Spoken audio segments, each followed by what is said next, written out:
కొండ ఎక్కి కూర్చుండగా ఆయన శిష్యులు ఆయన వద్దకు వచ్చిరి. అప్పుడు ఆయన నోరు తెరచి ఇలాగు బోధింపసాగాను. ఆత్మ విషయమై దీనులైన వారు ధన్యులు, పరలోక రాజ్యము వారిది. దుఃఖపడు వారు ధన్యులు, వారు ఓదార్చబడుదురు. సాత్వికులు ధన్యులు, వారు భూలోకమును స్వతంత్రించుకొందురు.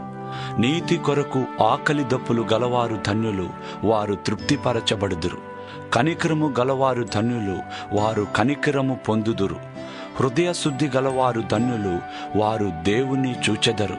సమాధానపరచువారు ధన్యులు, వారు దేవుని కుమారులనబడుదురు. నీతి నిమిత్తము హింసింపబడువారు ధన్యులు, పరలోక రాజ్యము వారిది.